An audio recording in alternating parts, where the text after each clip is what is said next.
Hey guys, it's Rachel, and today I will be doing a recipe bake-off, this time trying to make my own version of Trader Joe's pancake bread. What is pancake bread? That is a good question. It has been all the rage lately, especially within the Trader Joe's community. You'll see it on the Fearless flyer and a lot of different blogs. But pancake bread does seem like this mysterious item that you can find inside of the bakery section of Trader Joe's. It's this loaf cake, it's got a nice streusel crumb topping, and it always sells out, honestly. So this time I will be trying to recreate that recipe at home. I found a recipe on a blog that is sort of similar. It requires a few different ingredients like maple syrup, vanilla extract, and malt powder in order to kind of produce that pancake flavor. So I'm going to give it a go and I'll see which one is better, and we will come back here at the end for a taste test. Alright, we are going to kick things off with the homemade pancake bread, and I am using a recipe from Table for Two, which is a blog that offers up this copycat recipe for pancake bread. So according to the recipe, we'll start things off by making the streusel or the crumb topping.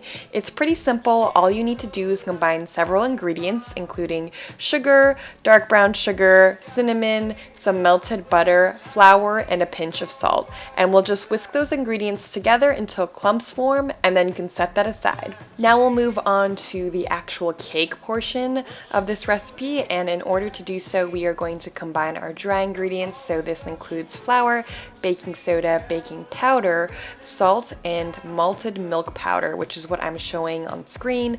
It is a little bit tricky to find malted milk powder, so definitely go to your local Safeway or grocery store and look under the Swiss Miss or like hot chocolate section, and that is where I found it. So in the bowl of a stand mixer, we're going to go ahead and blend together the butter and sugar until light and fluffy, then add in the eggs one at a time, mixing before each addition. We'll also want to add in some buttermilk, maple syrup, vanilla extract, and we'll mix that all together. If you don't have buttermilk, no worries. Don't go to the store and buy one. You can just simply combine regular milk with a splash of white vinegar, and it'll be the same thing. And as necessary, definitely scrape down the sides of the bowls. Keep my Eats by Rachel spatula customized from Etsy. Just wanted to give that a little shout out.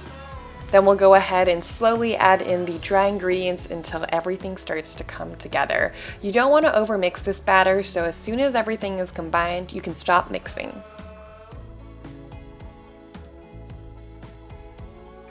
You should have a thick, rich batter at this point that is still a little bit runny so that you can kind of spread it into a loaf pan. After you get the batter all loaded up into your loaf pan, go ahead and sprinkle on your crumbs that you made earlier. You will probably think that you have too much pancake crumbs at the top, but this recipe says to just go forth and dump it all on there. It also says not to press any of the crumbs into the batter, so just let it sit on top like so. Then we'll transfer it to the oven and bake it at 325 degrees for approximately 90 to 100 minutes. Then the fun process was like pulling it out of this loaf pan because it was so loaded up and all the crumbs kept falling, but they made for good snacks, so I'm not complaining. And what better way to enjoy pancake bread than with a cup of fresh coffee? So today I wanted to share with you all Redmond's brand new coffee maker. They sent me the product to give it a try and test it out, and I really loved it. It's actually very simple. You can make drip coffee with a touch of a button within minutes. It's super easy to use. All you have to do is load it up with however much water you want and then add in a couple scoops of ground coffee, and it has its own filtration system, so all you need to do is press on and the drip coffee will start coming very, very soon. It works really well, really simple, clean, and I love how that after the coffee is done brewing, it has a feature where you can keep the coffee warm for as long as you need. And I think this pairs perfectly with pancake bread or any other sort of baked goodies that you're baking or whipping up. So don't forget to check out Redmond's new coffee maker. I think it would make a perfect holiday gift that's coming up. So I'll definitely leave the link in the description, and don't forget to check it out. Special shout out to Redmond for providing that coffee machine for me, so now I can produce coffee every morning with the touch of a button. Cheers! Alright, so now I have both kinds of pancake bread with me here. I have the one that I made at home, and I have the slice that is from Trader Joe's actual pancake bread. I will be putting the two to the test to see which one is better. So let's dig in and give it a go. First off, I'm going to try the Trader Joe's pancake bread just to see what that tastes like, refresh my memory, and figure out why people are so crazy about this pancake bread. First things first, from a visual point of view, I noticed that the crumb topping on the pancake bread from Trader Joe's is pretty thin. It has a nice layer that covers the whole surface of the top, but it's fairly thin. Also, the cake is actually very small. I didn't realize that it wasn't a huge loaf cake. It's actually pretty petite. The crumb of the cake is pretty yellow in color, but it's pretty tight and dense, just like the one that I made at home. Bon appetit! This is pretty good. I forgot how good it tastes. It's a very unique flavor. I wouldn't say it tastes like pancakes to me exactly, but it kind of tastes like a buttermilk sort of pound cake flavor with a strong vanilla. It's a little dry, but not that bad, and the crumb topping on the top isn't overkill. It's light, but still pretty flavorful. Overall, no complaints so far with the Trader Joe's pancake bread.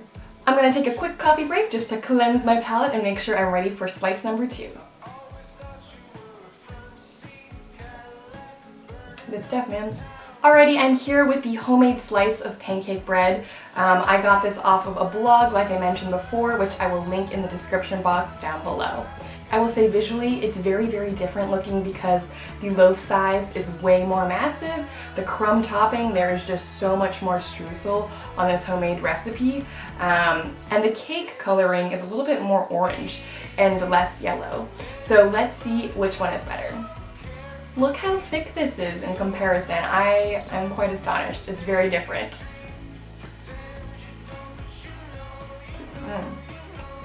Wow, this homemade recipe is actually really different compared to the Trader Joe's one.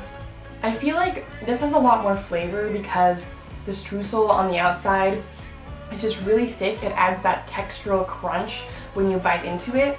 And also because there's so much streusel, it kind of browned a little bit in the oven and adds a little bit of caramelized flavor to the loaf as well. In terms of the cake itself, the cake has a different flavor profile. I think that's because of the malt powder that I added in here, which is slightly different, but it's definitely not a bad flavor. It's just a little bit more different. They both kind of remind me of pound cakes or vanilla loaf cakes. I think this one is a little bit nuttier and the Trader Joe's one is a little bit more citrusy.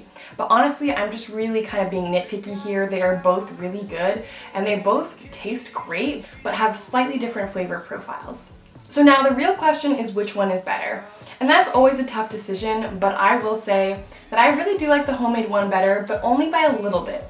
The original pancake bread from Trader Joe's is pretty delicious on its own, but if you want more of a crunchy streusel, crunchy texture and topping, then you should go with the homemade recipe.